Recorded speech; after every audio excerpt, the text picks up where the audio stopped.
Welcome to the Ada K Show. I'm your host, Ada K, and I am a criminal justice major. I am also a deaf courtroom commentator, breaking down the gripping courtroom drama while providing full ASL interpretation, making justice accessible to everyone. Grab a cup of Java and let's dive in. And don't forget, comment, like, and subscribe. And if you love this channel, please become a member.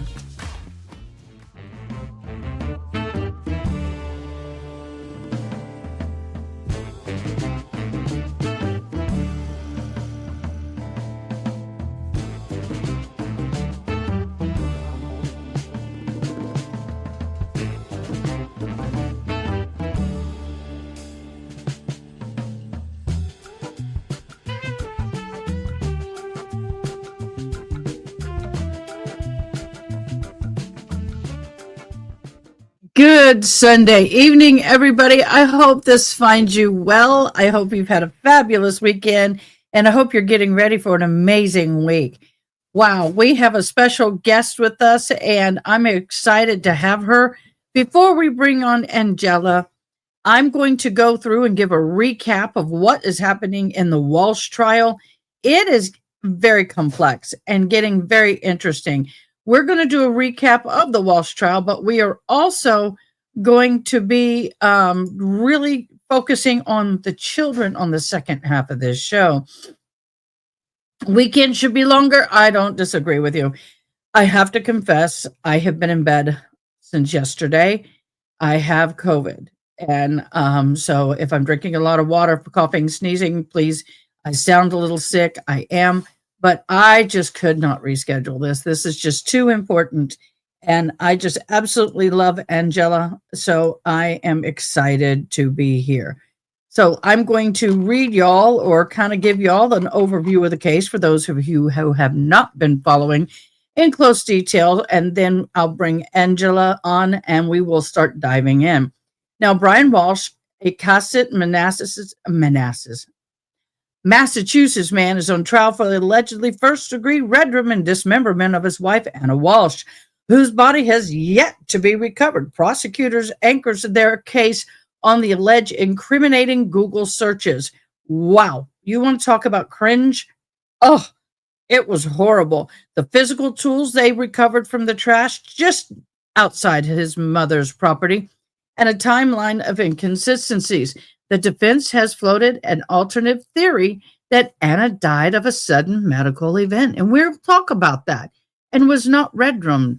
Walshe previously pled guilty to lesser charges of misleading the police and wrongfully disposing of a human body. That's right, you heard that.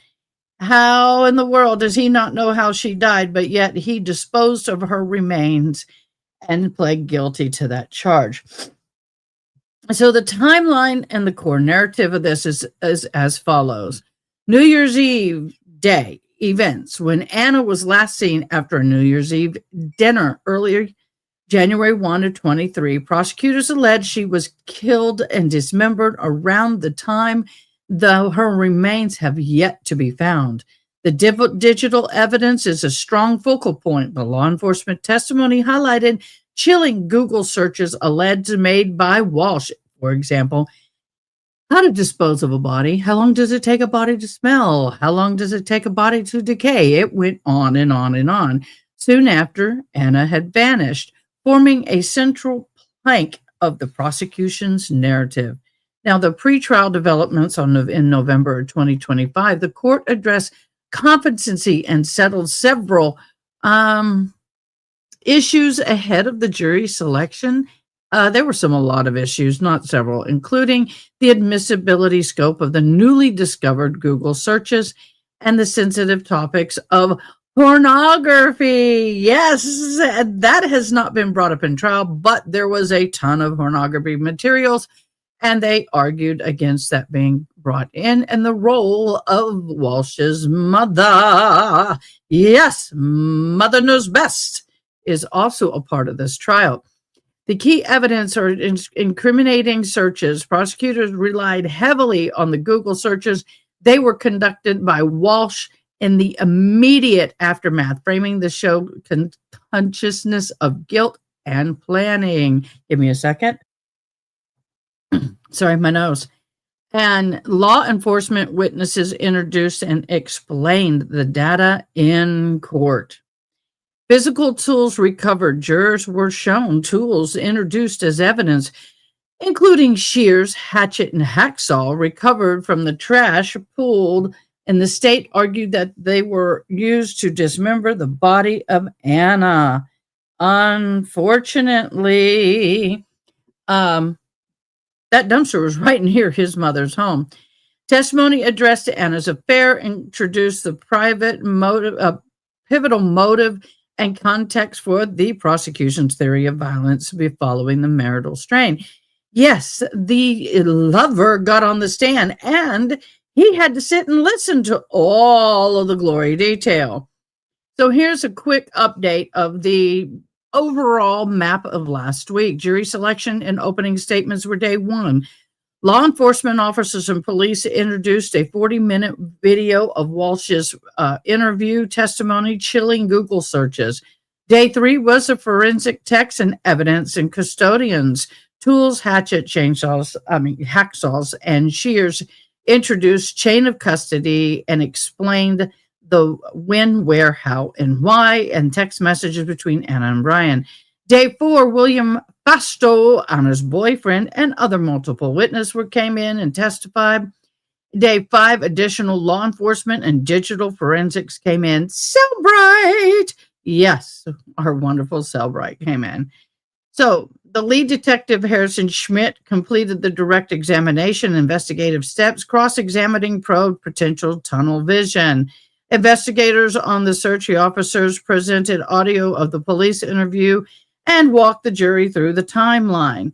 Relationship and motive witnesses will be William Fasto, the alleged boyfriend, testified about his relationship and love affair with Anna prior to her disappearance, giving context to marital dynamics. Physical evidence, of course, we've talked about that. And that was the hatchet, the shears, and the hacksaw.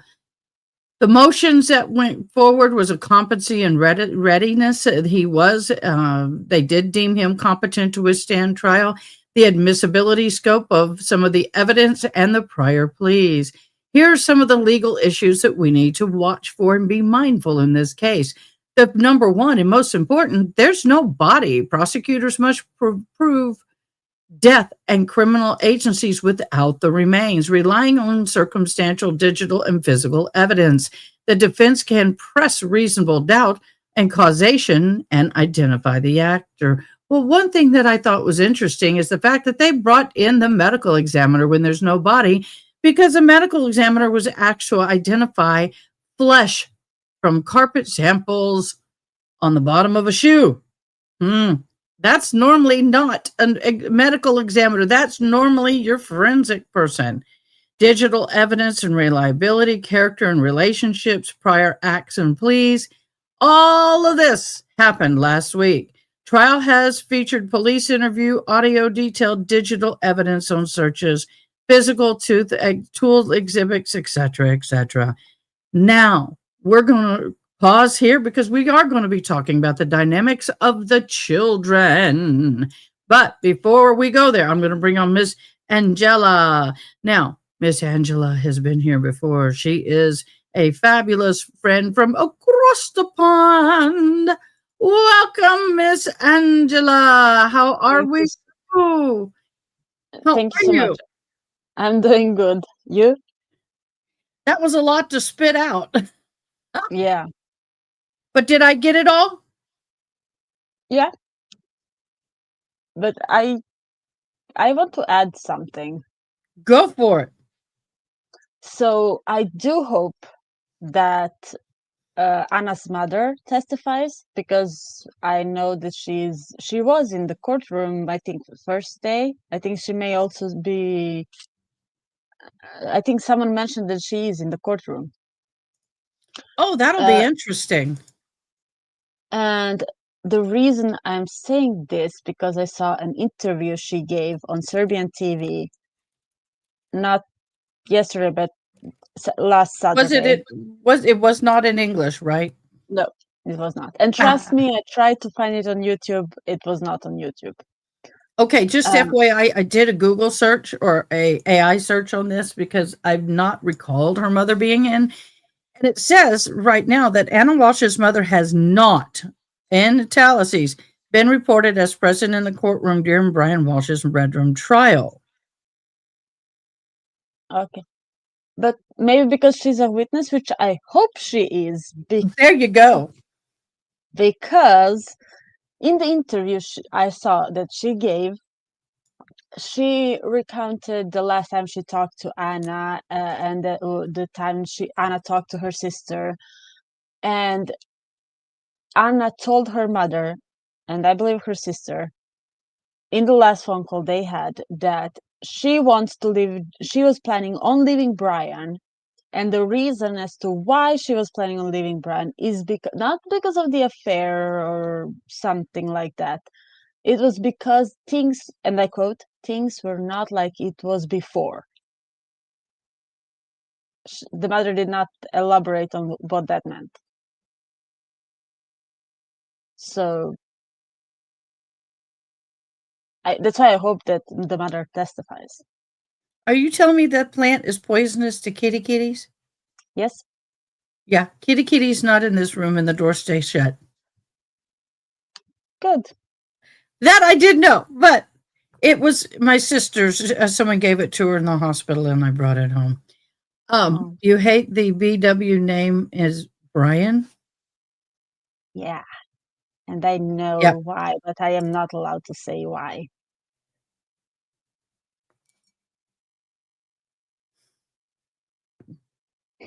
Okay. So let's go through this case a little bit. Right now, everybody is, there's some people who you're either on one side of the boat or the other. You're hyper focused on the fact that there's a body or not a body. In my criminal justice world, and by the way, you and I are both criminal justice majors. Yes. So yay. When do you graduate? Well, I don't know. It's I took a little bit time off this semester. I worked more than I studied, so hopefully I'll continue in the spring. I actually get my results in 2 days. So yeah.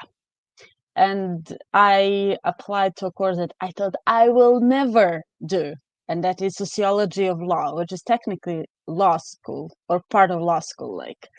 And I said, like, I'm never going to law school or anything to do with law school. Okay, criminology, sure, that yes, but law school, no. And then I apply for law school. Well, not law school directly, but part of. So yeah. Well, I just applied for my master's program. So yay. Yay. All the text that you said you were backstage is just now coming through. If you don't hear the little ding coming across the microphone. So what is your take on the fact that there's no body? From what I understand, and then I'll get your take, is that he dismembered the body and put it in different dumpsters and such. And the fact that some of those dumpsters, when the trash came out of it, went to incinerators and others were like landfills. So they've not been able to find a single part of her remains. How important is that to you concerning a trial if you were a juror? I mean, I don't think it's the whole world, but if they are spinning the sudden death, I mean, I'd rather hear the evidence of, that she died of like a heart attack or aneurysm or anything. But just please not what's the word? Legionnaire. I'm butchering the name, but Legionnaire's disease or something. Legionnaire's disease. Yeah, I'll look it up. I'm looking it up right now so we can talk about that. So, so now they're throwing that as a part of the defense, which is insane. May I do a little rant, please? Go for it while I look up that information. Yes. So while you look at that, please look up also how deadly it is. I will spoil it for you. The L disease, because I will butcher it, so I'll just call it the L disease. Okay, let's break it down. It's legionnaires. Legionnaires. Legionnaires Yep. is something that you bacteria, I think, if I remember correctly.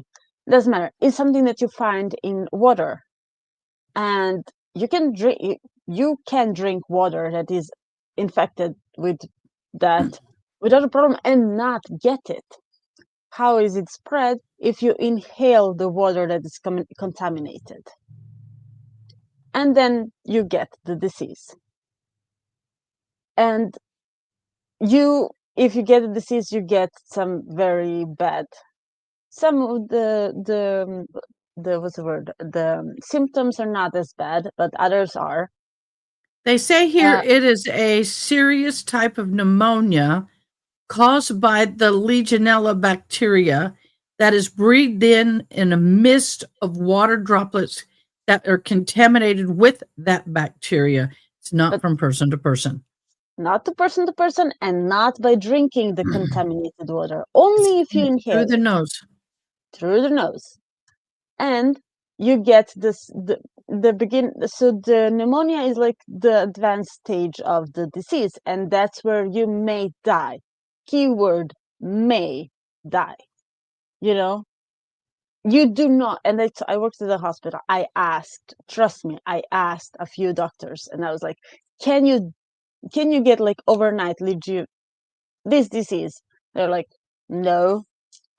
I mean, you can get symptoms like headache and ignore it, but it cannot progress that fast from headache to death in like hours, because everyone reported she was A-okay on the New Year's Eve. Mm-hmm. So she could not have died that fast. One of the doctors said to me, I mean, if the disease can progress so fast, the tests they do, if they suspect someone has this disease, it takes few hours to get back. So they would have done instead the quick test, not the one that takes a while to get back the result. Yeah, this would have taken week to 2 weeks. She would have been hospitalized before it got to the point of death. I mean, if she actually had that, then she would not have been having a nice, quiet, wonderful dinner the night before, celebrating New Year's with all of the friends. And, she would have been sick in bed. So she would not have been at a party. In Australia, that's cool. Found in air conditioning units and has at least one. We have at least one breakout once a year. Yeah. I mean, I'm sure it's very scary and it's horrible, but it's not something that would have killed her overnight. Definitely not. And I have a question. Why does lawyers hate homework? Because this is like 5th case where I catch them like one Google search will like correct you, or one maybe talk to a doctor or somebody who knows this stuff. Yeah. I mean, I love Tipton because of that other case that he was defended the lawyer in. But this is really. This is a good question. Y'all please ask questions. We're happy to answer. Does anyone even believe there's a slight possibility she died of natural causes? I think there's zero chance. No, I don't think really anybody believes it. And yes, ma'am. I am from Serbia, and I can get. I'm not 100% sure, but I'm about, let's say, 60 to 70% sure, because I know from other people that lives in the US. And this is not attack to anyone, so please don't take it personally. Pulling the toenails. Yeah. Uh, I know a lot of people, including my relatives, that when they are in Serbia, they go to a doctor's appointment, they go to a dentist, they go to, all the stuff that are way cheaper. Even if they don't have health insurance in Serbia, it's still cheaper. So considering that her mother is sick or was sick at the time, I am about 60% sure that while she was visiting her mother, she was like, "Oh, let's check if I am, just see, go check myself at the doctor's appointment, book an appointment and check myself." Because I have seen people do it. So I would not put, especially since people said that she is in great shape and she probably watched what she ate and her health, and she probably saw, if she saw an opportunity, she probably went to a doctor just to check up. Well, but understand that she had just had, she got life insurance, and they did a health thing on her. They did the blood tests, the urine tests, all of the checks, and she scored the best you can score. A 1 is the best. Plus that. She scored a 1. Who scores a 1? Very few people, meaning she didn't have high blood pressure and no high cholesterol.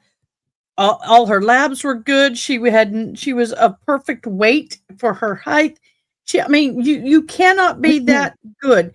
And if she had this disease, she would have died far. It would have been apparent and evident to everybody she was sick. Definitely would have been apparent to everybody. So let's talk real quick about the medical examiner. Why on God's green earth would you bring on the medical examiner? I don't get it. I mean, I Why? do kind of get it, because they are pathologists after all, so they do kind of do based on evidence presented. I mean, even though they don't have a body, they can still do what's the word? The ruling out evidence, I think. No. Differential, what's the word?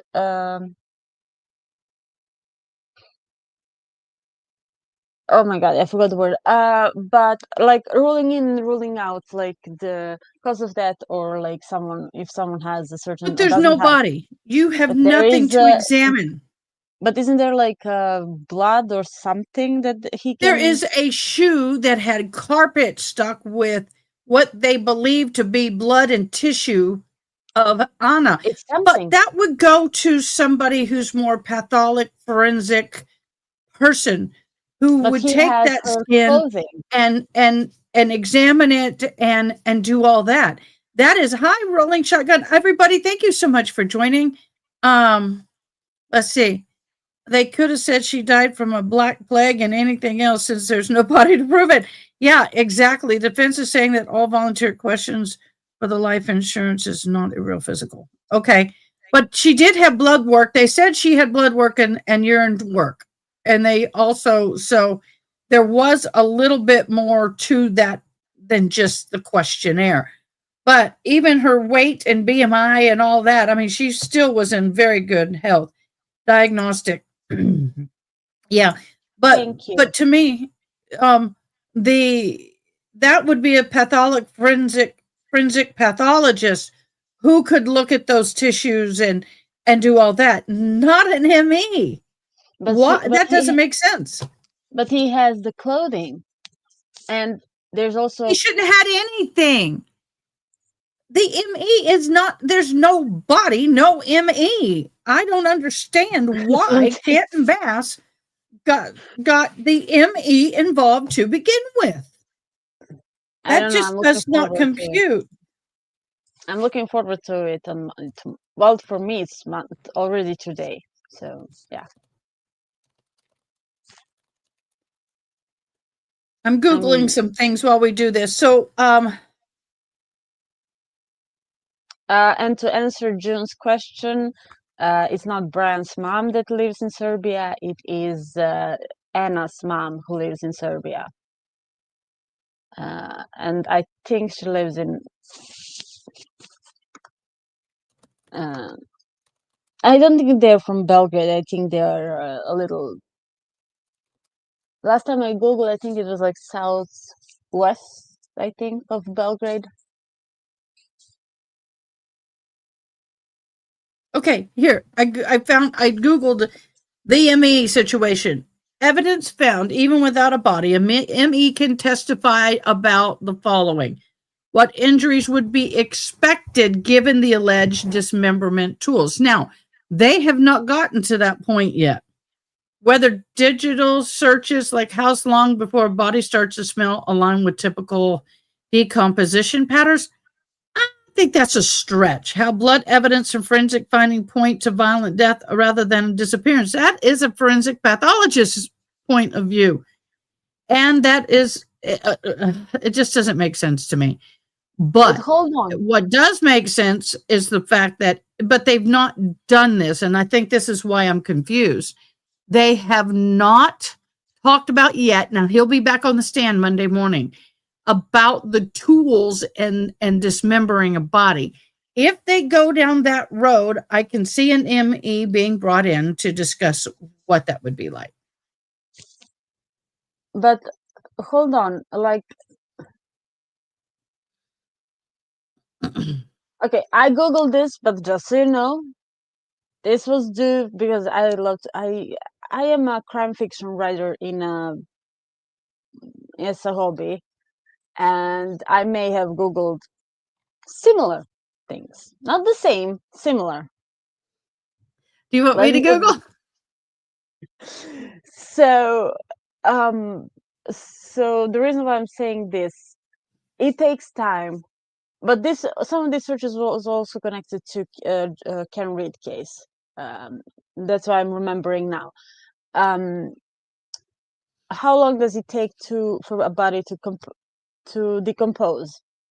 It takes a while for the body to go from the like 37 degrees, 36.6 Celsius degrees, and then down. It takes quite a while, especially like if you have heating in house. Like I would assume that they had heating in the house because it's Massachusetts in the winter, and we all know how snowy it can be.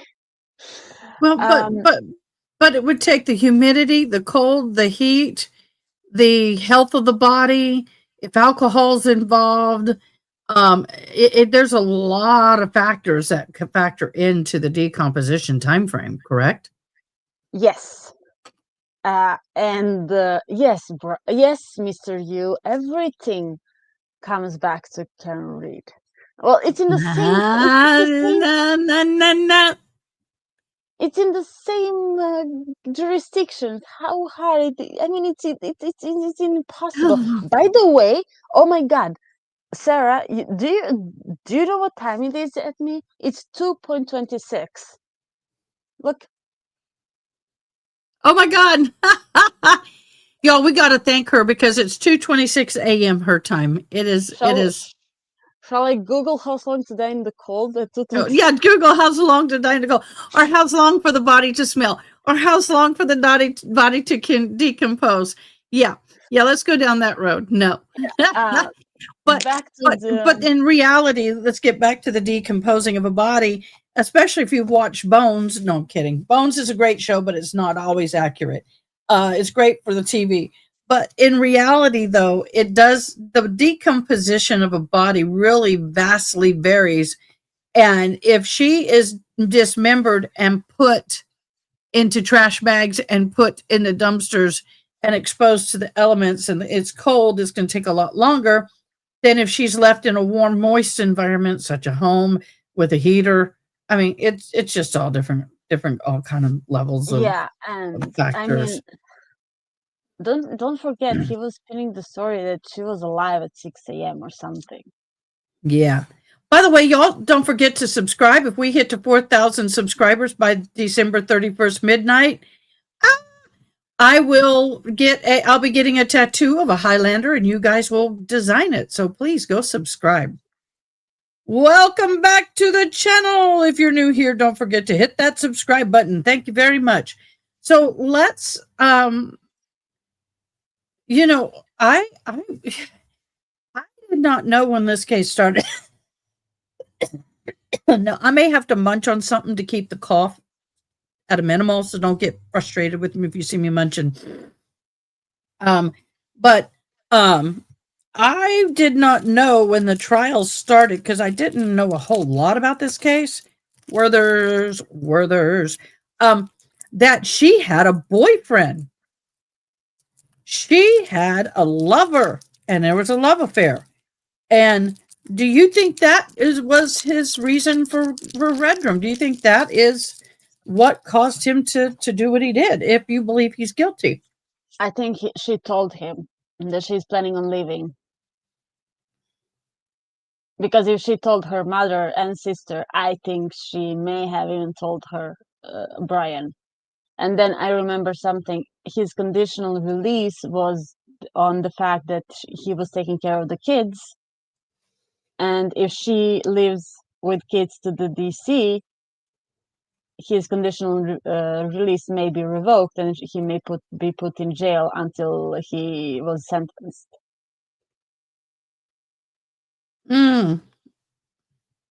Yeah.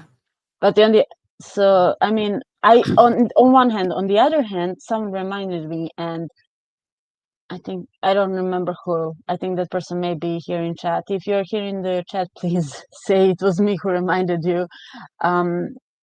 The oldest kid at the time was 6, so he was in school, and so if they were to move in January to the DC, that will be mid-school year. And she did not, there was no paperwork of her starting the school, switching schools, or, changing school paperwork. You know what I mean? So what you're saying is that they were transferring the children to a new school and no, that they had not filled out? They were not. Okay. They were not. So if she was planning on, what I am struggling, or I don't know how to say it, but he is, okay, let's say she's planning on leaving him. Like she told her mother and sister, and she told Brian. What does that mean? Would she, because she also told that bar lady that she's planning on sticking around in Boston for a while. So if she were to leave Brian, then that would mean she would stay in Boston because she did not start the paperwork, or at least we did not see the paperwork started for the kids moving schools. Well, but here's the thing: in America, when you move schools, you can do it. I can take my kid out of school today and tomorrow move it to the next school and do the paperwork when I get there. You don't have to plan it. Oh. I can just say I moved. I got to enroll my kid, especially if it's a public school. Private schools are a lot different, but if it's a public school, you just move, unenroll one day, enroll the next. You don't need a big plan. But some people may do the planning, but it's not required because I unexpectedly had to move and I had to pull my kids out unexpectedly one day. And then a day and a half later, they were in another school in another town. So in America, we don't have to worry about that, especially at the public schools.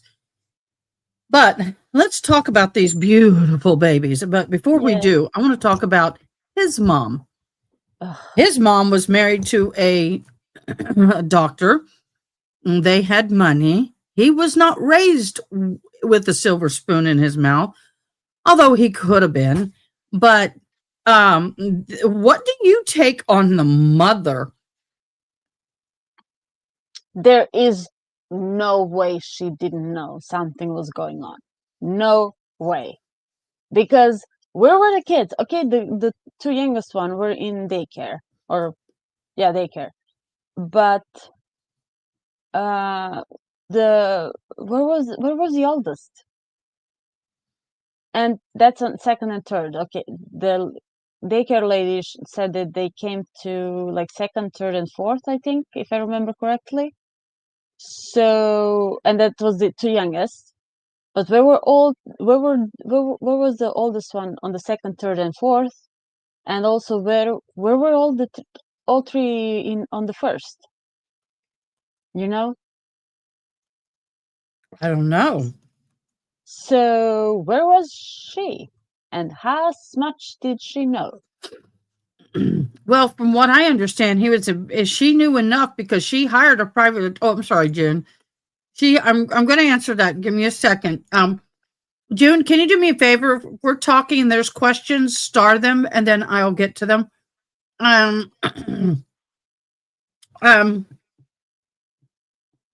The mother, his mom, had hired a private investigator to follow and find out the extent of the relationship with the lover of Anna and her lover and find evidence of her cheating to give to her son.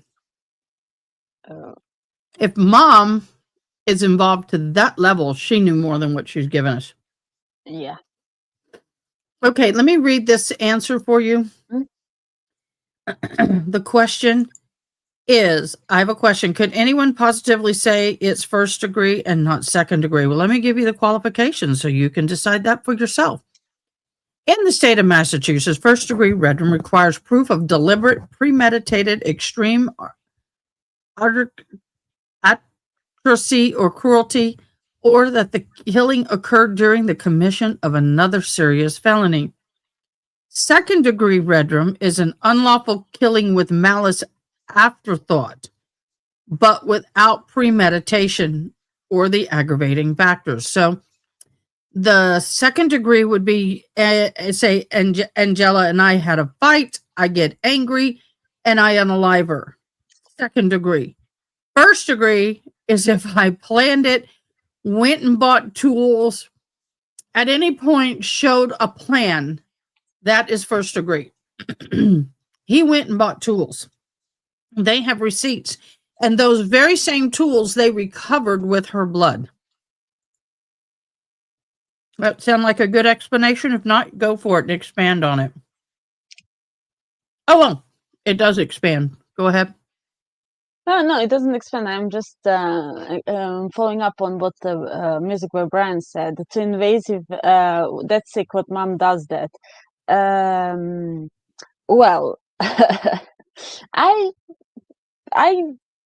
my mom.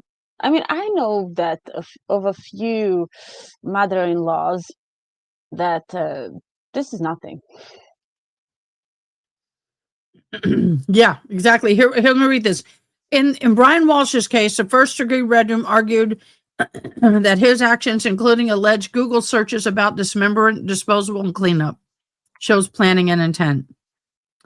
They also emphasize the extreme atrocity or cruelty element given the alleged dismemberment and the concealment. The defense has suggested there's no direct evidence of premeditation. So the jury's going to have to decide if the Google searches and the purchasing of the tools is considered premeditative. And that's where we are, folks. Can Yes, I add ma'am. to? I just remember something. I was watching Lawyer You Know earlier, and his podcast with his dad, and something that it was funny watching them disagreeing. Papa T, his father, said that Google search on December 25th, the flight, what was it, plane crash, and then Anna Walshe found dead or something, and he was like, if my that was an odd search. I mean, if my wife was missing and not answering, that would be like the last search I would have like Googled.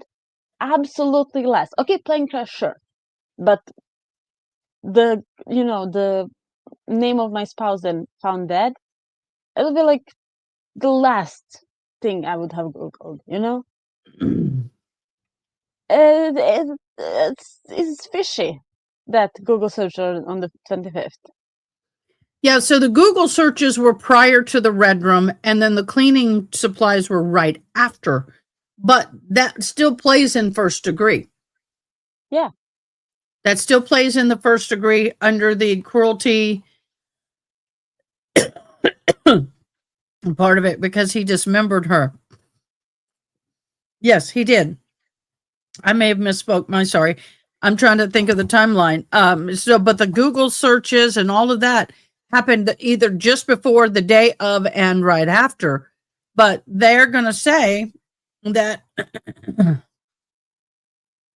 excuse me, my throat is just not been happy. But in direct answer, Brian Walshe purchased cleaning supplies and tools, including mop buckets, tarps, tape on January 2nd, the day after she was last seen. Surveillance footage shows him at Home Depot, ... So on day, but under the prosecution charging him with first-degree murder, argues the actions, including alleged Google searches about the dismembered, disposal, cleanup, crime scene, show planning and intent. So he was Googling some of this stuff before she went missing. Then the extreme artistry,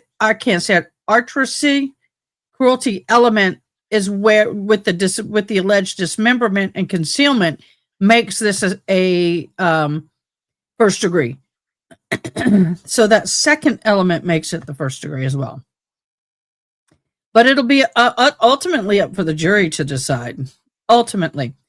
So let's, any other part of that case you want to talk about before we move on to the children? No? Okay, I'm going to read a little bit. I've written down, taken some notes. So let's just, let's just go in and give y'all some information about the children. At the time of the unaliving of their mother, they were 2, 4, and 6.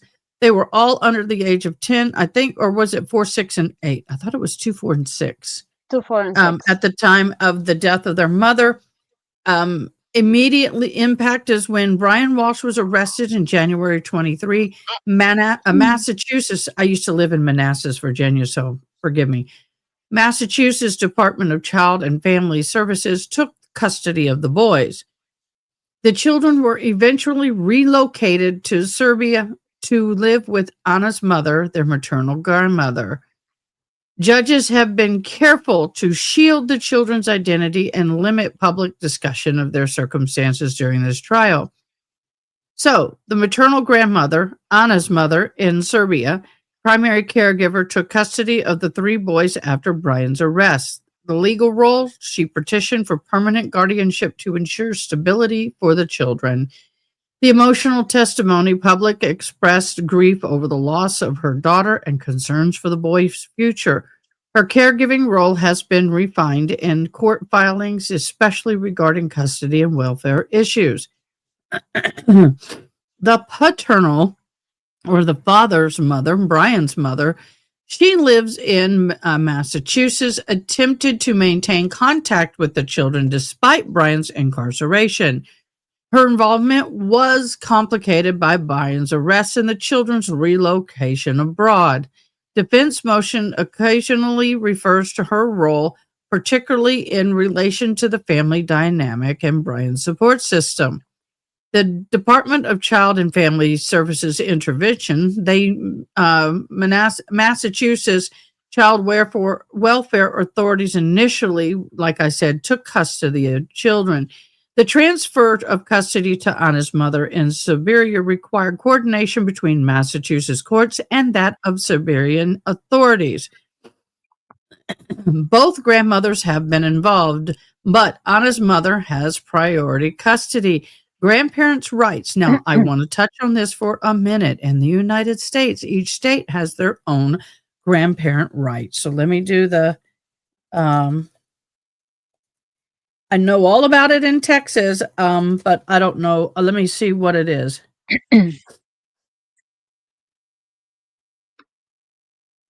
For example, in family law, grandparents' rights usually refer to the ability to seek visitation or custody of the grandchild within the United States. It does vary by state. Some states allow grandparents to petition for visitations, others do not. The court will balance this with a parent's constitutional rights to raise their children as they see fit. Texas, where I'm based, grandparents can request visitation under limited circumstances, such as if the parent is incarcerated, deceased, or found unfit. So, if right now the parent is incarcerated, the father of these children, so the grandmother on Brian's mother, if the law is similar to Texas, would have a right to petition for visitation, most likely would be supervised because of the situation. However, since they're out of country, she could potentially petition for video visitation, nothing else. But that is a far stretch at this point. Which I hope She that has they- been investigated herself, but no charges have been brought on her. Yes, ma'am? I hope that she gets, if she gets, and that's a huge if, she gets the video contact with the kids. I hope it's highly supervised. Yes, would they have and- an agent? I've experienced this myself, and the way it would work is on Zoom. You would have a there's companies and police officers who are off duty or whatever, who are trained, and they will be sitting in on the call, so you'll have the different faces, including the supervising agent. Sorry, And I I can gotta coat my throat with something. I can say this, that the Serbian media is even harsher than US media when it comes to revealing kids' names.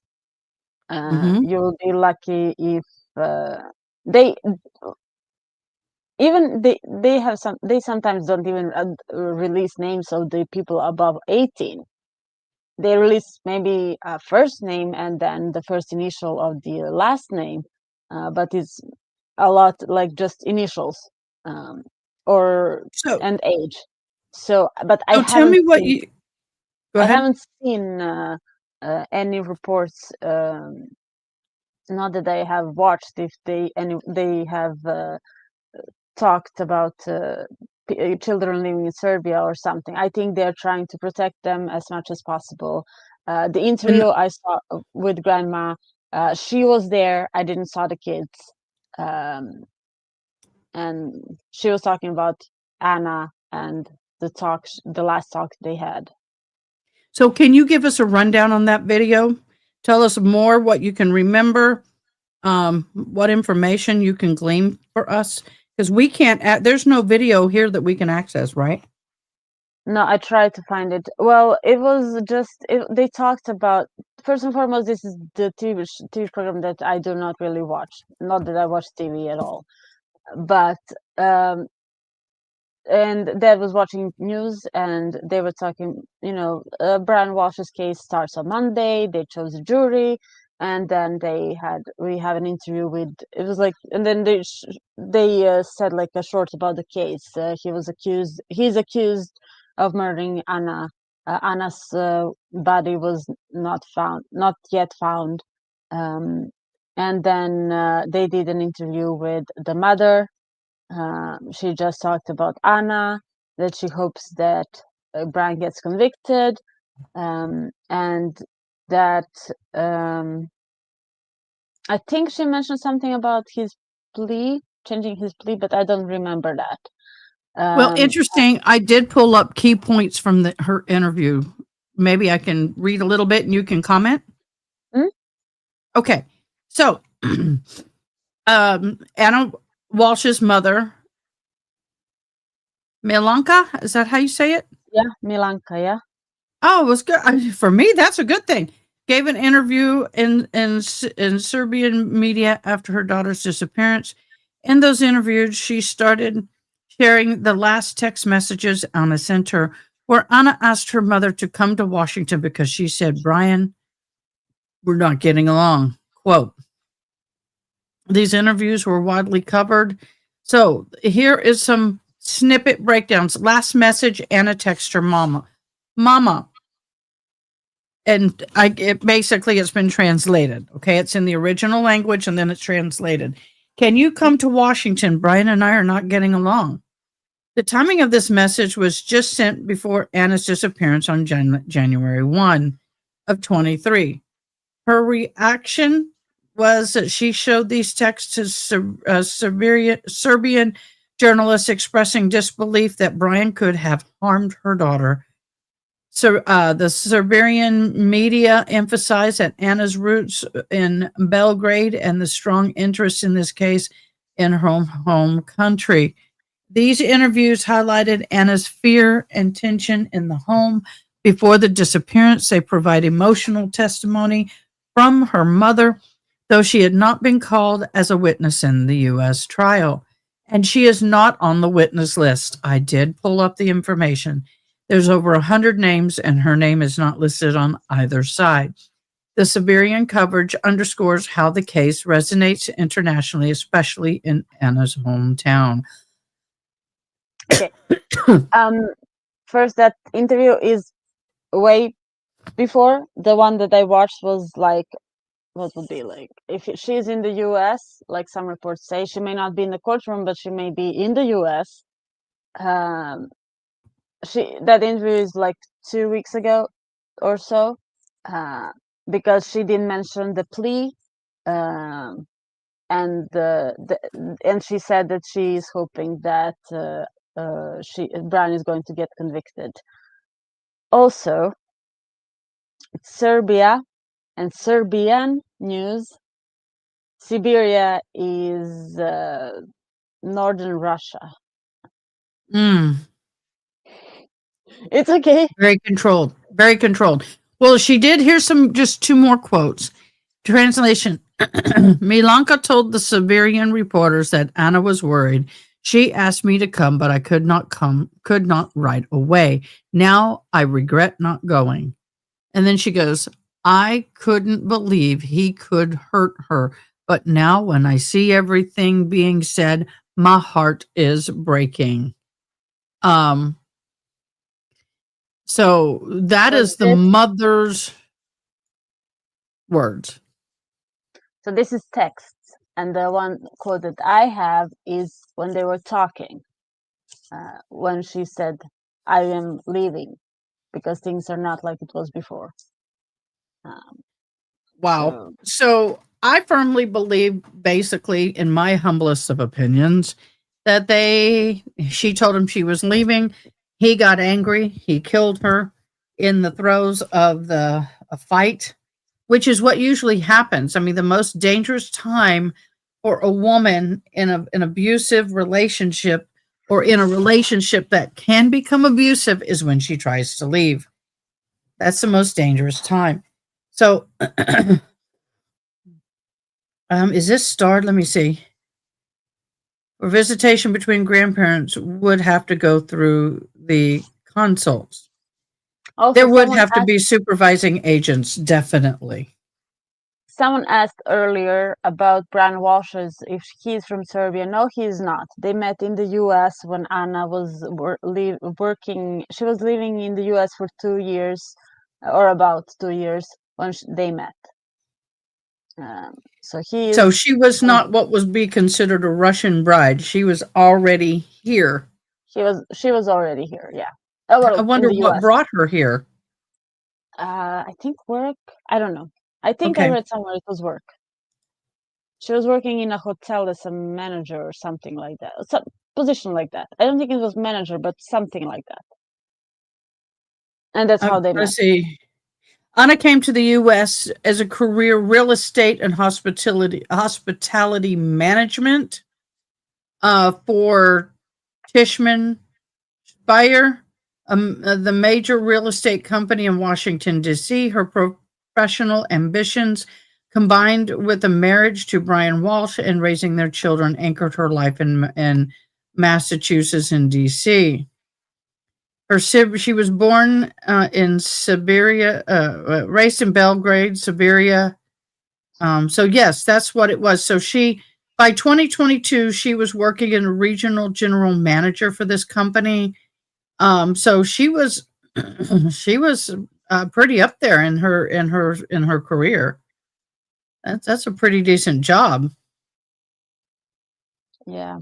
And well, let's talk about a little bit about this fraud. I mean, she's earning good money. Her career in the United States as a corporate, that's a corporate career, is pretty decent money. So wonder why he had to do all that fraud. For those of you who don't know, he sold fake Andy Warhol. Is that what it was? Paintings, one to a collector, I think one to a museum. He got in trouble. They fined him a shit ton of money. He was on house arrest, and there are a lot of people who actually, they're, from what I saw online, I can't 100% validate this, but it would not surprise me, that had a petition going around because they said, had he been in jail for his crime, which most people would have been if he didn't have someone like his mother paying for him to not be in jail, he was on house arrest for his crime, which was, if he had been in jail, she'd be alive. Mm. And him being on an ankle monitor, he was able to leave the property, go dump the remains and come back. People don't know how the ankle monitor works. Some of them have GPS on them, some of them do not. His particular one did not have a GPS on it. So it only let them know that he left the building. My ex-husband had that. So he left his, the GPS has, I mean, the ankle monitor has like it only a distance that he could go within the home. But if he stepped off of his property or a certain distance away from the hub, then it would notify them that the police said he had left the zone, but it wouldn't tell him where he was. Yep. It did not have the GPS. There's two different kinds. And the thing that bothers me is with his crime, he should have been serving years.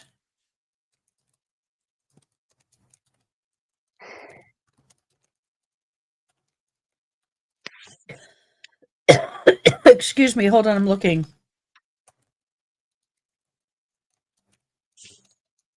I'm looking up what his fraud crime sentencing was. Okay, so February 2024, Brian Walshe was sentenced to 37 months, just over 3 years in federal prison, followed by 3 years of supervised release, in order to pay $475,000 in restitution for his role in the art fraud scheme. He pled guilty to wire fraud, interstate transportation for a scheme to defraud and unlawful monetary transactions.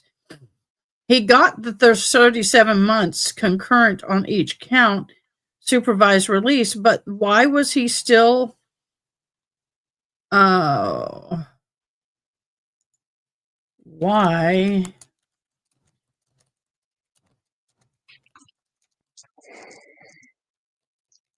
Now, I do know that if you plead guilty sometimes on some things, such as these kind of crimes, that you have a certain amount of time. So I Googled why. At the time of Anna's disappearance, January 1, he had not been yet sentenced. That's what I thought.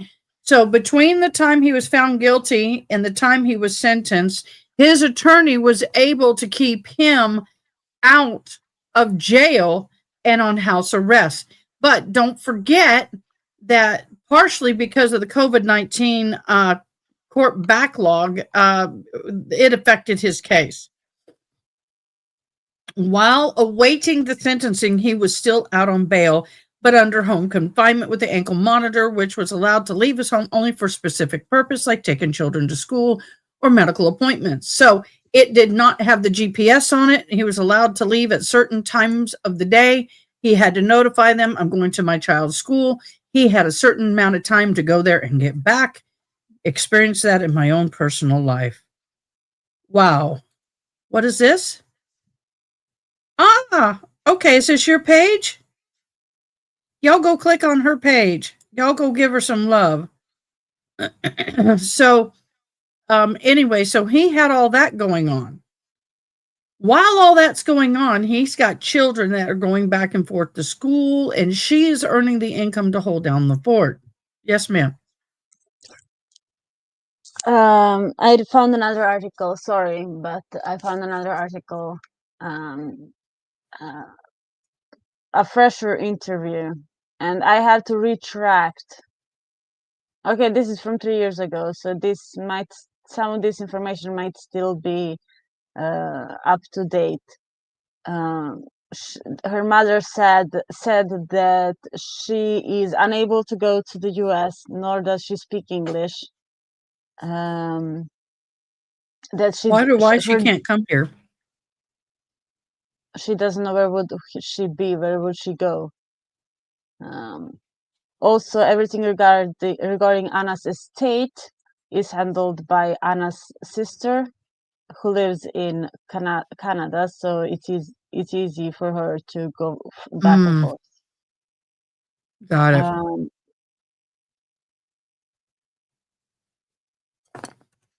And she also said that she doesn't speak English, so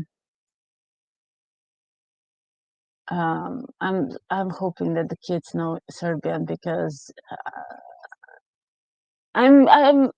because that would be interesting if they don't speak English and she doesn't. If they don't speak Serbian and she doesn't speak English, that would be interesting.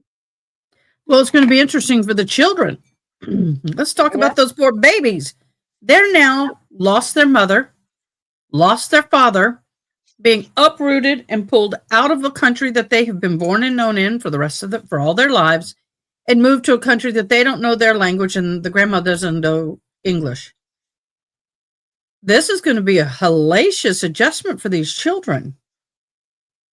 I mean, one thing is going for them. There is an international school in Belgrade, because I know people who went there, and so even if they didn't speak the language, they may have learned by now, but at least that part would have been easier for them, because there would be a school for them. There was a school for them, which was like for the language.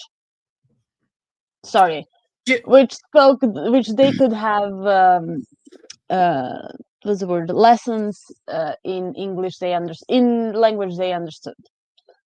Well, they're young enough, they're like little sponges, so they'll pick up that language quickly. But I wonder, the 2-year-old, which is now 4, so you was 2, 4, and 6, you're probably 4, 6, and 8-ish, depending on when their birthdays fall. We're going to keep it that way. They may start losing a lot of that English. They may, especially the young one, may start losing some of that English, what little they knew. I mean, so Serbia, this is, they don't speak English, so I mean, they do. Yeah. Well, Serbian English and American English. Well, you know what I mean? Yeah, it's mostly like British English, or but there's also lots of American movies and series shown on TV. So, I mean, in school, technically, I was learning here in Sweden British English, but do I speak British English? Well, I have a question on one of my other formats, and that question was about what happens. 2 things. What happens if he's found guilty, and if he's not found guilty? If he's found guilty, the custodial will probably become permanent. If he's found not guilty, then he would fight for his children to be returned. However, he still has the case with the fraud and all of that. They still could find him incompetent to be a parent to those children, and they may stay in Serbia with the grandmother, even if he's found innocent in this particular case. He's facing up to 20 years in what he pleaded guilty to. So, yeah, I don't think he's. Nah, I mean, he might retain what's called custodial, which means if they come over to the U.S. and he's got a visitation with them, he has rights to take him to the hospital, to a church, whatever the law will permit. But in reality, he's in jail. That's what happened with me. Is I had full custody, but he had custodial, which means when they were in the system jail, when they were forced to go see their father in jail to a certain age, which was hell for all of us. If anything should have happened with the kids, they got sick, they got hurt, then he would have the parental rights to make any and all decisions, and I had none while they were there. But once they left the premises, that was vacated. That's right. He still needs to be sentenced for the misleading and the body manipulation, which they're going to nail his butt to the wall. Yes, ma'am. Speaking of that, Papa T, by that I mean Lawyer Yuno's father. For you doesn't know who I'm talking about. Yep. He said that he believes that it is within judges. I don't want to misquote him, but I'll just say the last part of what he said. It is well within judges' discretion to sentence him to maximum regarding those two charges, even if he does or is not convicted of the highest charge. Right. Let's see. June says, more recently, November, Monica gave a statement to Serbian news site that her husband accused of killing Anna pled guilty. Yes, I did say that. I want to read something to y'all real quick. It's the international law affecting the custody and how it applies to this case. It's interesting. So, Hague Convention of the Civil Aspects of International Child Abduction prevents wrongful removal and retention of children across the borders. So, thus had to ensure that Anna's mother's custody was lawful and not considered an abduction. So that's why it took a little bit of time, and they were in custody of CDF, we call it CPS, Child Protective Family Services, until that was established. The international judicial principles determine which country's court has the authority over the custody.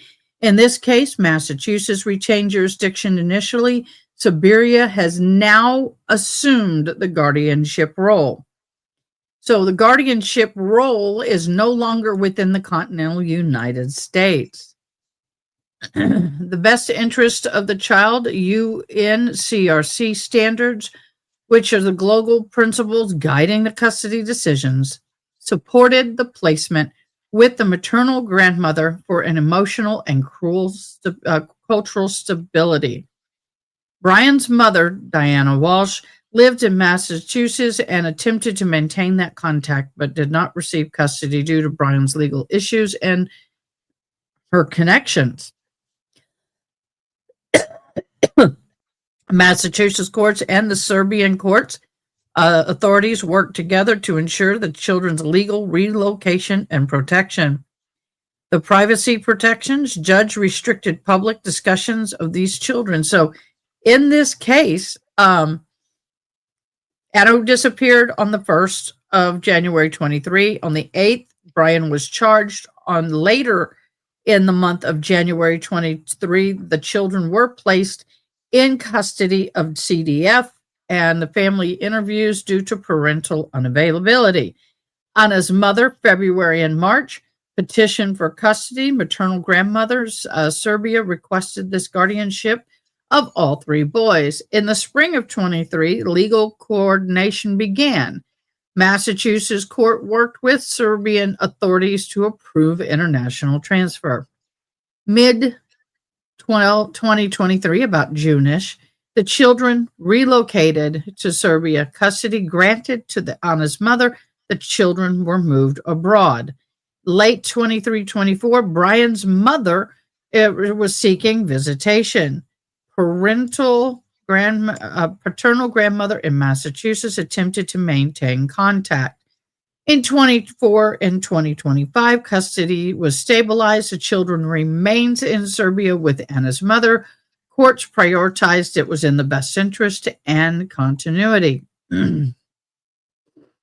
So in this situation, even if Brian's mother wants to maintain contact, it appears that the Serbian. Yeah, thank you. Serbian, the country in and of itself is deeming it is not in the best interest of these children, and it has been denied. And we did not forget this, but somebody wasn't on live with us, and we have 2 birthdays, and we wished you a happy birthday, and you weren't here. You weren't here. You weren't here. I was working that day. That's okay. So, happy birthday to you. Happy birthday to you. Happy birthday. Happy birthday. Happy birthday to you. Happy birthday not only to you, but to our fabulous mom, June. Happy birthday, June also had a birthday, and we were not time. able to wish everybody happy birthdays because it were on days that we were not live or you weren't here. So happy belated birthday to both of you. We love you dearly. Thank you. Was it a good birthday? Yes, it was. And the day after my birthday, I have a confession to make. I am going to I'm going to watch tomorrow, and maybe not all day because I have to pack. But I am going on vacation on Tuesday, and I won't be back until Friday night. So I won't be watching court Tuesday to Friday. So where are you going and with whom? Switzerland alone. I'm going to a wedding. So you're going with people. You travel alone, but you're going to be with people. Yeah. Oh, Switzerland this time of year must be beautiful. Oh, it is. Cold? Although where I'm going, I checked the weather. It's not going to snow. No. But as considering where it's in Geneva, it's Geneve's lake. And above Geneve's lake is mountains. I don't remember what the name of the mountains, but it's big mountains. So I will just look up and see all the snow. Well, there. It's beautiful to see it, but you're not in it, so that's perfect for me. And the funny part is, I see, it's 14 degrees. It's 14 degrees. It was the other day. Maybe it wasn't 14 degrees then, though. Maybe it was like 9 or 10. And I was like, it's not going to be that cold. I mean, it's just going to be a few degrees warmer than here. But I'm not counting in that 14 degrees here in Sweden and 14 degrees in Switzerland, not the same. I mean, it's not the same even in Sweden and Serbia. It's like 2 different climates. Say, Brian Walshe faces a maximum sentence of 10 years for misleading the police. He also faces 3 years in prison for the conveyance charge, depending on the jury verdict, plus fraud, too. In my humble opinion, he's done. Yeah, well, we'll see. They cannot. The thing, though, is that they cannot run this particular case congruent or consecutive with the case he's already got. So they have to run separate. They cannot run them congruently. 2 totally different charges, 2 totally different situations. So, yeah. But, so what's in the future for the children? The future for them is that it appears that the children will be staying where they are, out of country, with that fabulous grandmother who has willfully taken over the custodial care of those children, and hopefully they'll have a very good life. Well, they are going to a good school, which I hope. Serbia does allow double citizenship, so they are retaining their U.S. citizenship. I mean, I have, so it's not like they have to goodbye U.S. So they can always So they'll come have back. dual citizenship. So Yes. if as adults wish to come back, they can. Yes, and they didn't have to do a lot, do like visa application, like or something like that. They have automatic citizenship through their mother because she is a Serbian. So they have to skip a few steps. But I am sincerely hoping that they are enjoying their life. Belgrade is beautiful. If we disregard a few things that which we are not going to talk about, it is beautiful. And I hope they enjoy their life as much as they can without mother. And and I hope that they are showered with love, which I am certain they are. I hope so too. It's one of those things that I feel bad for the children, but I am so grateful that they have somebody, even though they're out of country, who is willing to take them, because I am a one who was in the foster care system for many years, up until the age of 5, from 7 months old to 5 years of age. And it's not a wonderful place to be. And, as I'm worried about their psychological help, care. I'm praying that the family is the grandmother, mother is getting them the appropriate psychological care, because these children, God knows what they witnessed. Could they have potentially witnessed something, especially the youngest of them? I hope not. And I'm not talking about the Red Room itself, but I am talking about abuse, fighting, any of that kind of stuff that can, in the long term, harm the children. But it's horrible. I have a lot of family in Florida. Yeah, I don't do well in the cold either, boo. I sure don't. Excuse me if you're drinking a lot. I've just got a sore throat. What? Well, don't move to Sweden then. Hold on a No, second. I would come for a vacay. It's not What was Celsius. I it, changed it to Fahrenheit? Fahrenheit. Yeah, 44. What is 44 in Fahrenheit? So It is 44 in Fahrenheit. that is Fahrenheit? Yes. Oh gosh, that's we get down that a couple of days. We may get below. We may stay in that zone maybe a couple weeks out of the entire year. But Because if this was Celsius, we would be cooked here because it's hot. So what is Celsius is hot. Celsius in what is 44 Celsius in Fahrenheit? I think Let me over see. 100, maybe. I don't know. No. 44 degrees Celsius is 111.2. We have been that hot before here in Texas. In fact, it's been up Keep to. that.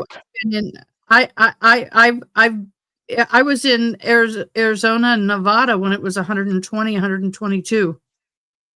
And I mean, your shoes were sticking. Your shoes, literally, the rubber was sticking to the asphalt. I'd rather have it hot than cold any day. Average, we get a couple of days a year. We get a lot of 100, 101, 102 days in the summer here. And sometimes it's gotten up to that easily many times in my life. There was once 50 degrees Celsius, so please, Mr. Yu, feel free to convert that to Fahrenheit. And that was... That's 122. That's 122. I was out, thank God I was out in the country with some of my family members, and I was on there was like two-story house, and we were on the first floor, and if you want to get to the second floor, you need to get out of the house, go on the stairs, which are on the outside of the house, to go to the second floor. So I needed something from the second floor. I went outside, went back inside. I didn't even attempt to go upstairs. It was so hot. And I was out in the country, not in the city. Which is I had no hotter. idea, which is hotter. And I didn't know how hot it was because I had like zero connection phone. I couldn't go onto the internet and see how hot it is until I was back in the city and back to the civilization regarding phones. Then I saw it was 50 degrees that day. I was like, yep, I agree. Yeah, no, 50 in Temple is what it is now, but 50 degrees is cold. I'm talking about 50 Celsius. Yeah, that's 100. That's 122 degrees Fahrenheit. So, tomorrow we're back in court. We have the Medical examiner, ME back on the stand. I'm hoping they tie this together a little bit, because right now I'm not seeing it. Right now I see it's a waste of his time. I still don't understand why he was doing anything with this material off of the carpet and that was stuck to the shoe. That's a forensic pathologist's job. can I just please, since the defense is going down that road, and I guess the Commonwealth knows about it, I sincerely hope that the Commonwealth, I can't believe I'm saying this, but yes, I'm saying this, the Commonwealth do ask the Emmy about the disease we were talking about earlier, and can it be deadly so fast? So the defense stops talking about it. Yeah, it's 46 degrees here. Hi, Dallas. Hi, Ghost. Thank you for joining. Yeah, I really would love for someone to come in and just squash that theory, to put it to bed, And because other theories that particular illness, if she had that particular illness, it would be something that would start off like a cold, runs into flu-like symptoms, and it kept building and building. She would end up in the hospital with pneumonia, and then they couldn't fight it, and she would die. This would be a multiple week process for her. The night that she passed, supposedly died of this event, she was perfectly healthy and fine.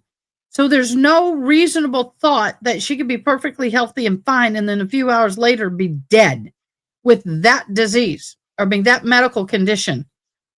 It doesn't make sense. It's not plausible.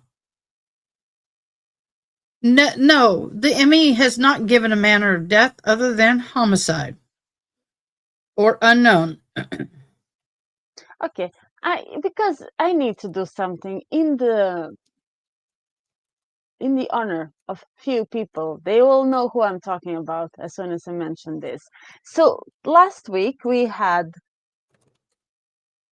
Trooper Keefe and Guarino, and they were talking about Google searches and all these timestamps, and I have to quote. Hold on a second, I need to find this. Brian Walshe celebrate extraction testimony via MSP Connor Keefe from Norfolk District Attorney's Office. Trooper Keefe testified, just like Guarino, testified that the timestamp on a celebrate extraction is the time the search occurred. Yeah. You remember that the 227 search? Yeah. Disputed? So it's in that case, it's not when this. Yes, I had to do it. Sorry, it's not.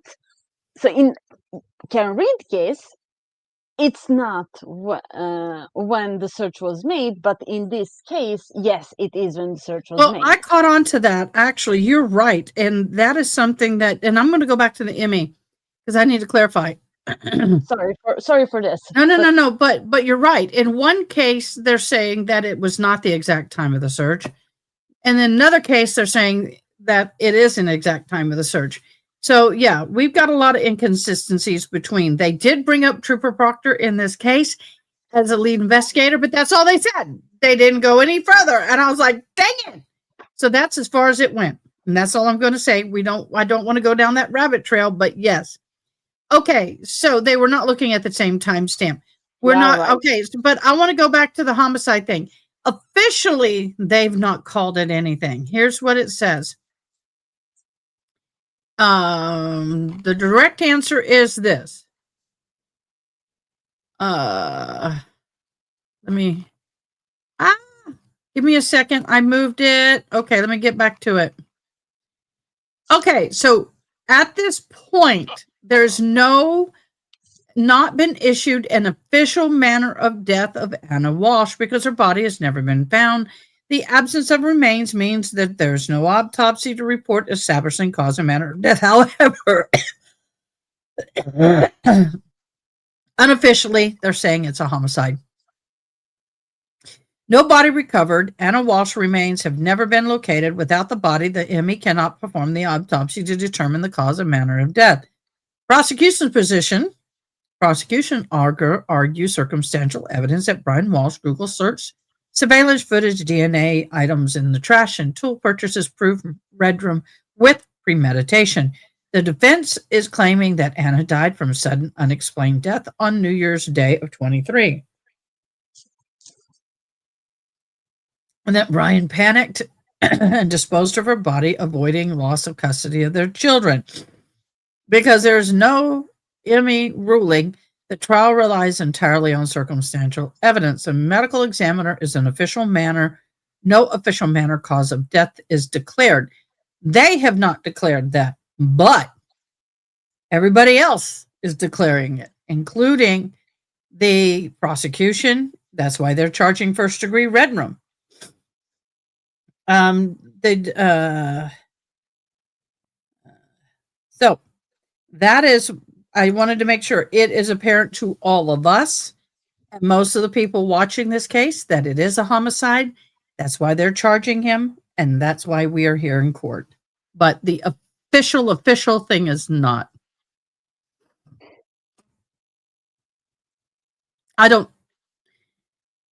It's almost like the same case with with the Simpson trial in San Antonio. They're trying him for unaliving, but there's no remains because, well, they can't find him.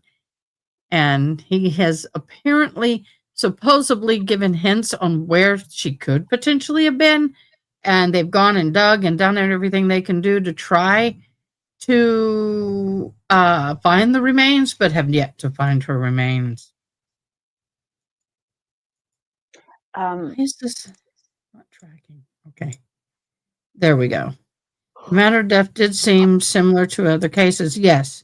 Oh, who's talking about Karen Reed? Just so you know, just he's not spelling it out in the comment. I cannot reply to KR comments. No, we're not going down that rabbit hole. No, this is not that trial. But I do find it interesting. It's in the same place. It's in the same county, and it had the same lead investigator. I am surprised, in all honesty, that the defense has not tried to get this case thrown out because Trooper Michael Proctor was the lead investigator and has basically been dismissed with disgrace, and they have not tried to fight that battle. Okay, can I be in the dreamland and say that maybe, yes, maybe he was. Wait. You want dreamland? Here we go. Yeah. Dreamland. Thank you. So what if he was for once a nice trooper that did his job, investigated a case, and found a man who was guilty of, well, he arrested the man who was allegedly guilty, yet to be proven guilty. He may have done for once a great job, maybe. Like I said, I'm in a dreamland. Y'all, I've got COVID and I got to coat my throat with something. Speaking of the dreamland, what I'm wondering is, Why on God's green earth would he admit to dismembering and disposing of a body? Because as long as he doesn't admit to that, she could have walked out on her own and somebody else red room her. It could have at least left the door open that maybe the boyfriend, or maybe she had another lover, 2 lovers. I mean, he closed the door. I would have left that door open. Why would you plead to that? It shuts the door to your case. To me, that was stupid. I understand he's trying to get in front of it, but that to me just doesn't set well. That's something I wanted to say.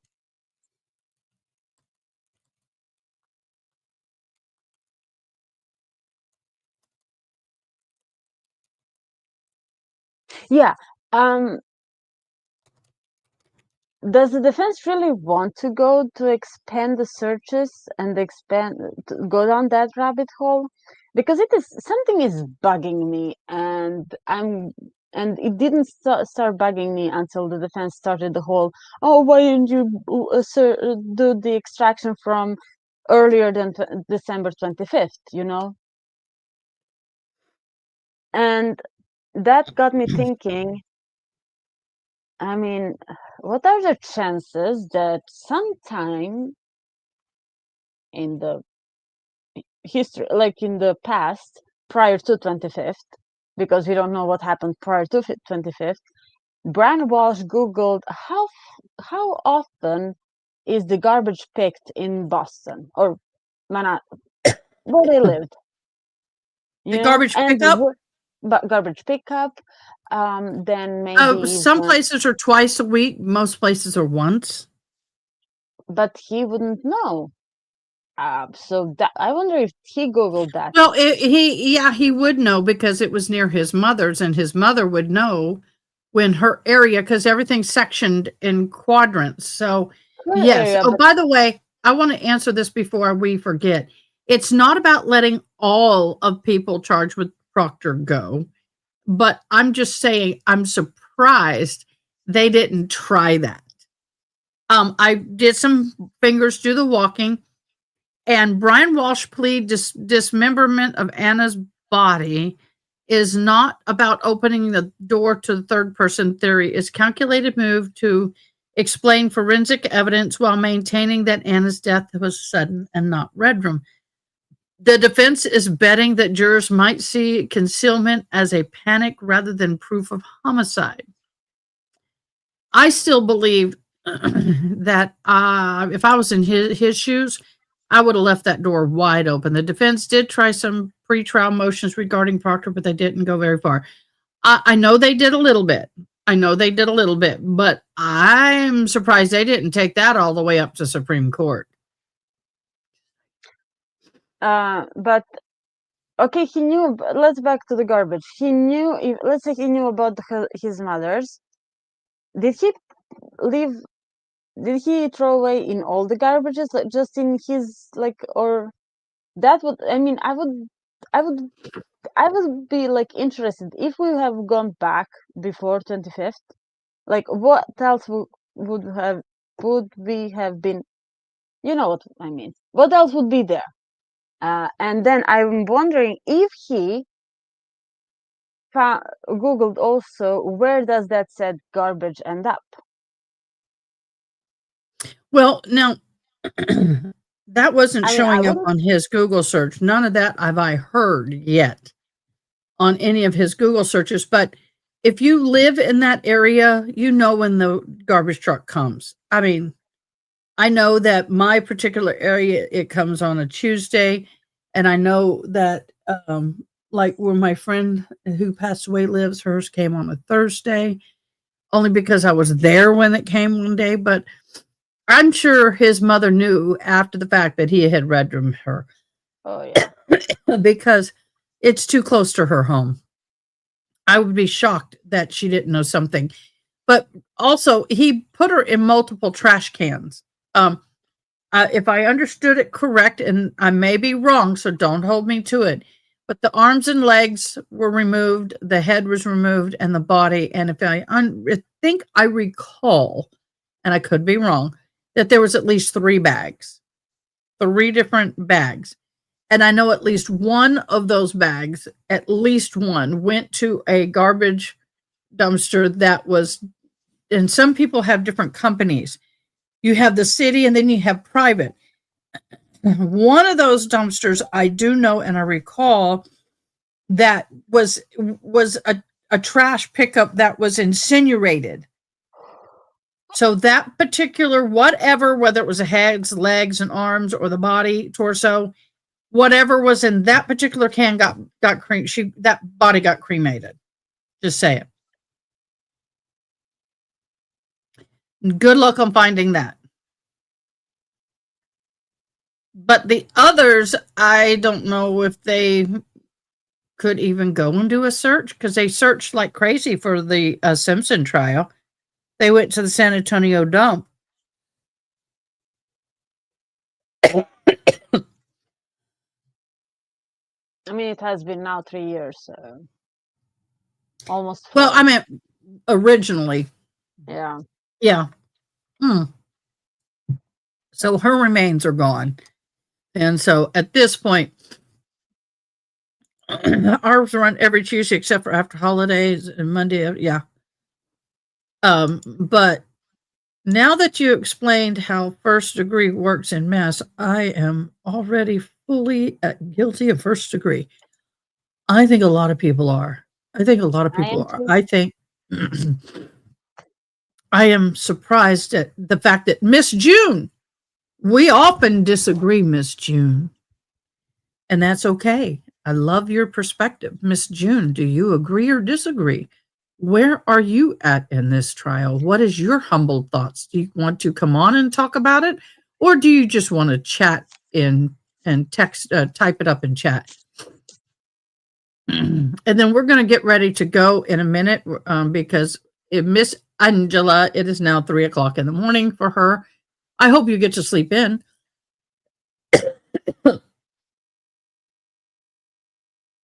And I'm starting to cough a whole lot more. Right now, you are on guilty in the first degree. I agree with you as well. Yeah, I did forget about the hearings, but you did remind me. But still, I was shocked that they didn't fight harder for that. I really was. I don't think they fought very hard. What appalls me, in all honesty, is the pompous ass attitude, the way he walks into court and out of court every freaking day. And his mom, but he walks out and he nods to his people who they're supporting him like the King of England. Don't forget the papers. Yes, that too. And then his mother blowing kisses to her mijo. Oh my That's God. done in Spanish. Oh my gosh. I'm like, and she's always looking like she's dripping money. Well, she is. But what are your thoughts as far as the attorneys that are representing him? I mean, they are doing good considering what facts they're given. I love Tipton from that other case. I don't know if you know about that case, also from Massachusetts. Oh, speaking of that, remind me to tell you something. I have good news. Well, semi-good news. So he is here. He was defending a wife who was on murder for manslaughter, I believe. And the DA brought charges against her that she killed her husband because they had an argument shortly before he died of a heart attack. And this is who again? Oh, I know that the Penny McGee, I think, is the name, or something. Oh yeah. McGee. Okay. Something like Yeah. that. Yeah. And Tipton was the lawyer. So he did a great job in that case. Speaking of DA, Huh? Can I say something? Yeah. I was reminded yesterday, I think, or a few days ago, there is good news, and that is in less than a year, there is an election. There is an election in Norfolk County for new DA. So Yes. Michael Yes. Morrissey has less is than 300. He is not reseeking an election. Well, less than 4% supports him. Less than 4%. I know. 4. It'll be a good thing. It'll be a good thing. Seriously, if I Want to showed let up, everybody, huh? if I showed up, I mean, if I showed up and say, "Oh, I want to be the Norfolk County DA," I would have gotten more votes than him. Probably. So, in wrapping all this up, the children are currently in the best place they could potentially be, and that is with their maternal grandmother, out of country, safe from the eyes of the media and all involved, and most importantly, away from daddy and grandmommy dearest on that side. Yes, everybody, please subscribe and like. We want to thank all of you for joining us tonight. I really, really, really would love to be able to get that tattoo. Yes, ma'am. It's not like button, don't forget. It's a acknowledgement button. Acknowledgement button. I like that. Happy Blazy. You remember that that became. I think You it had was heard. Oh, I not heard that he was not. Thank you. What are you referring to? But yes, if we hit 4,000 subscribers by the end of the year, which is going to be a tall order, I would get a Highland cow right there, and y'all get to help pick out what it is. Long time no see, some of you guys, and we have some new people joining. Andjela and I have been over a year now. I've known you. We've kind of connected. Both of us are criminal justice majors in college. I graduate Saturday. Congratulations. I'm walking the stage. I hope I'm well. This is day 1-ish. I noticed yesterday and the day before I just was real tired and I just felt run down, and I thought it was because I spent a whole week at a hospital sitting with my sister. She passed away, and she did Monday. By the way, I had someone ask me, so I'll do it again. In honor and love of my sister, we were both adopted children. Jennifer Abercrombie, born March 20th of 58. I was born March 26th of 71. She died 12/1/25. That outfit that she has on, it was mine, and I gave her a thank you. I got it back. I now have access. The family took only minimal, what they wanted. Everything else was left to me. And so now I have until the end of this month to get everything dealt with and out of the house.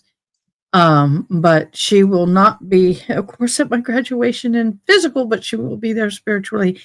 Her son, beloved son that he is, gave me some of her ashes. So for the time being, there's my sister. She will go somewhere else in my home, but right now I need her behind me. And then I thought I was just run down from that all week, and then woke up with a sore throat and a headache and all of that stuff. And I took a COVID test, and it's COVID. So I'm hoping to be well. I don't care if I'm sick or not, man. I'm walking across that stage. I got 18 chords. I got honor chords, first generation thing. I got my. I beaded my hat. This chick is walking. I'll be in a wheelchair. I'll push myself in a wheelchair if I have to. Thank you so much. I have a tip for you. You can't drink that. Never mind. Lemonade. But I can't do citrus. Yeah, I'll die. Yeah. You want to kill me? Jennifer, when she used to get mad at me, Jennifer and I would be at a restaurant, right? And she used to get mad at me and she goes, "Don't make me use the lemon." And we just start laughing. So she threatened to kill me with lemon. Thank you so much. But I will be live. I have family coming into town. My interpreter that y'all have seen, the interpreter in ASL that comes on, Diane, she's flying in from North Carolina. So I'm going to get my house ready. It looks like a hoarder's house because I have all these boxes from the shop, some of them from Tracy, my other sister who died a year ago. And then I've got Jennifer's stuff in here. So I got to get the house in order before Thursday night. But I'm so excited that she's coming in. The school hired her to interpret my ceremony. So I get to share it with somebody that I love dearly. That's a lot. Yeah. Oh, guys, my sister Tracy died November 30th of last year. In March, my service dog unexpectedly died, and I had her for 2.5 years. I was in a relationship and broke that engagement. Then my sister, then we had the 4th of July flood that I worked with the families. I worked closely with the families. Then my sister's husband, Tracy's husband, dropped dead of a widowmaker heart attack in July. And then Jennifer moved back to Texas and was diagnosed and died in December. So it has been a freaking nightmare of a year. But at the same time, I did over 70 hours of college credit in 1 year to graduate. So a lot of bad, some good. So I'm looking forward to next year. I have applied. I got to pay for it. That'll be tomorrow. But I've applied for my master's program. And I found out that I get a free ride. I got all my tuition covered to PhD, to doctoral, if I want. I'm excited. Congratulations. And I'm so sorry. Hopefully I'm sending lots of hugs to you. Well, and congratulations to you too. I hope in 4 years, when I'm 58 years old, people will call me Dr. Brown. Dr. Brown. I will hopefully share great news in 2 days. Oh, you will be. You will be. And I expect for you to hop on and let us know. Everybody, y'all have been amazing. Okay, wedding is on Thursday, so I do have on Wednesday. I think I'll have a little, just hold on a second. I need to do something very quick. Well, let us know, even if it's in text, and I'll share it. But guys, I really have to say to my mods, especially June and Andjela, who for a whole week, a month and a half ago, kept my lives going while I was in the hospital with Jennifer. Last week, when I was in the hospital with Jennifer, for 7 days each time, these two people kept my YouTube channel going. And I can't thank them enough. So everybody give them a round of applause. Thank you and loving y'all. Having mods like that have your back no matter what, when you're sick, when you're in the boat like I've been and everything I've gone through this year, they've held me together emotionally. They have been there for me. I love them dearly. I could not do this without them. June is my back office right arm, and Andjela, you're my left arm. And y'all are right there with me all the way. And I love, love, love both of you. And I cannot say it enough. And I hope we have some new subscribers. Oh, June's amazing. She's phenomenal with Discord. Absolutely phenomenal in Discord. And she keeps us, we're at 3,505 subscribers. We'd love to get to 4,000 by the end of the month. So I can get that tattoo. I'm a tattoo virgin. I'm not looking forward, but I will go to where Andjela lives in Texas. It's about 3 hours drive for me. And I will go to her tattoo artist and we'll film it and she'll hold my hand. And yeah. So that's the challenge. That is the challenge. So Andjela, I would like for you to kind of give your last words and your last thoughts on this case. My last thought is I think he's guilty. I hope he gets convicted because Anna deserves justice. Her family deserves justice, and that's about it. And I hope that those boys are. I'm happy that they are not. The court has decided to not release any information about them, so they are protected. And it's really. I'm really happy about that. If you get a tattoo of a Subway sandwich, you can get a sub for life. Is that true? I can get the cow holding a sandwich. I agree with you. My concern is I hope and pray that those children are getting the psychological help and healing that they need, which I would believe that they are. I want to believe that they are. But it breaks my heart that these kids, no child should go through this at all. Nobody should go through this. But the children are my utmost concern. And I'm grateful they have a grandmother, even though she's across the world, who is willing to take them in and raise them and give them safety, give them love, and be able to at least show them and be able to teach them who their mama was. Because they're not going to remember her, especially the little one. The 2 and the 4-year-old may not ever really remember her. 6-year-old maybe will remember some, but not to, more than the others will, I'm sure. Tomorrow we will be back at court at 8 a.m. I know I'm going to feel worse tomorrow. You know how day 2 and 3 of something is, so I will still be here. My mods, thank you so much for being there for me. And we will be continuing on with the trial. Y'all, also, we are having a New Year's Eve bash. I would love to have you come on, Andjela. And we're going to be inviting people. Even you viewers will have access. We'll have the phone lines open. You can call in and we can talk about things. I'm going to do a whole year in review. All of the trials that we have covered, we're going to do reviews. And we are going to do catch-ups and figure out who's what, when, where, how, and why. If there's any appellate courts going on right now, where are the appeals? Oh, what? I saw that look. Now that you mentioned appellate court, there is one appellate that I just read the other day. It's not a topic people want to talk about. What? You remember Black Lives Matter and what started that? That guy just submitted another appeal, and he wants a new trial based on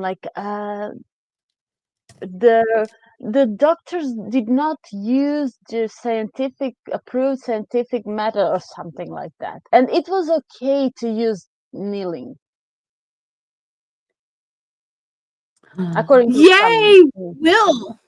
By the way, you bring that to us on New Year's Eve. I'm going to assign you that case. If you want to bring that appeal and let us update us and give us that case, you can do that. Derek, you want to cover that case? That case is. We didn't cover it, but you can if you want to share an update, you can. Because we're gonna be live for like 12-15 hours. Yes, out and about in Diane. So also, if you live in a different country other than the US, I'm looking for copyright-free fireworks without the music because I don't want to get struck like I did last year. Well, I can disappoint you already. It will probably rain here in Sweden, so I'm out. What? I was thinking of maybe filming and sending to you, so it will definitely be copyright free. But it has been raining every New Year's Eve for last God knows how many years, so I doubt. Except for 21, 22, that I know it was snowy. Well, we'll see if it's available. Great, but we still would love to have you come on. I'm going to have people hopping in and out, and I am going to demand that my mods show their face. That's wee why bit. I am saying that, Brian. It's a very politically charged case. That's why I'm saying I don't know if it's.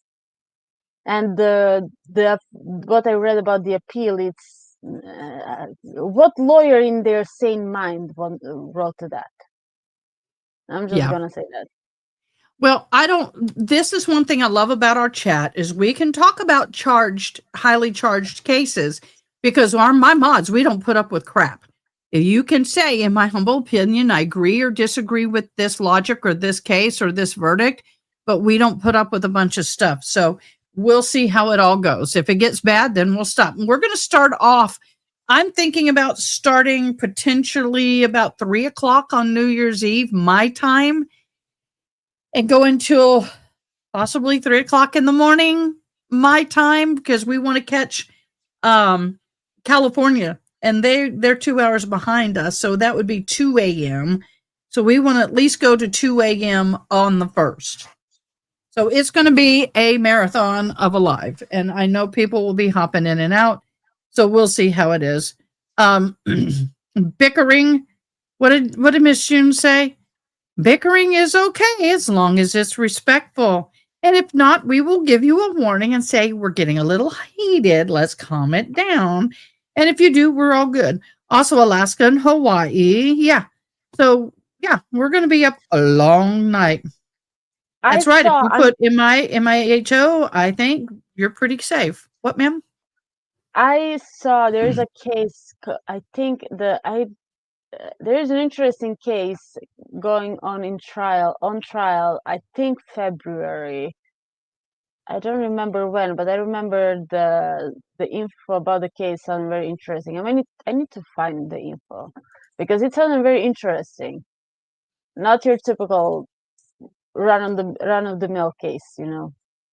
Exactly. Well, bring us some stuff. We'll gladly talk about it. I don't know about Diane. What time is it there? Because I need to figure out what time it is here. Because we'll probably start with the Australia in that area. If I remember correctly, it's like no, I am calculating it wrong.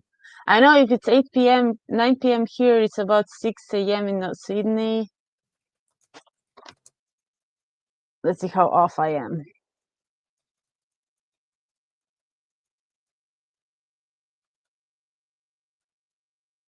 Adelaide, it's 1:25 p.m. Well, in UTC time, we're Kerrville, Texas time to. So Sydney is 1:55. 17 hours. Brisbane, Queensland, 16 to 14 hours. It depends on where in Australia. So it is 1:55 p.m. your time, and it's the next day. Yep. I mean, it's the next day for me too. Yeah. All right, guys, y'all have been a huge blessing. Please don't forget to hit that subscribe button. Please don't forget to share the love, share this channel. We are young and growing. Andjela, please go to sleep, get some rest. Thank you so much for your input. It's always wonderful. I do like your viewpoints, and I think we all learned a little bit more about this case. The children, thank God, are in a better place, because before I didn't know until today that the kids actually were already over with their grandmother. So yay, we learned a few things. I learned that because last time I read about the case, the grandma was like, "Oh, I can't take care of them because of my illness." But, yeah. So apparently she resolved it. So thank God. So everybody, please come back and join us tomorrow. Even if you just come in for a minute, share the love, show us some love, and listen while you work. We greatly appreciate it. I'm going to say goodbye to you, Miss Andjela. You go to bed. And thank you so much. Appreciate and love you. And I will message you on Wednesday. What's the result? I look forward to it. I really do. We'll celebrate you even if you're not on here. Yes. So, and see you later today. For me, at least. All right, babe. You have a good day. All righty, y'all get to see my mess behind me. So anyway, by the way, StreamYard has a new background building thing, and that's what they built me a background. So anyway, I want to give a shout out and thank you to my mods for staying up with me tonight. Appreciate and love you. Andjela, and Miss June. Thank you so much for having my back and being a wonderful support and just being involved. I appreciate you so much. All of the new people, Blazy, hadn't seen you in a long time. Thank you so much for hanging out with us. Music by Brian. Thank you so much. Sarah, I can't catch everybody, but all of you, Ghost, thank you so much for joining us. Oh, one sunny day out and about with Diane, Eddie Music Man, if I didn't say that. Amy, thank you so much for being here. We will see you guys at 8 o'clock in the morning with bells on and a ton of coffee. And we will resume the Brian Walshe case with the medical examiner on the stand. Until then, everybody have a good night's sleep. Stay safe. See you in the morning. Thanks for watching. Please comment, like, share, and most importantly, subscribe. I hope you have an awesome day. Till next time.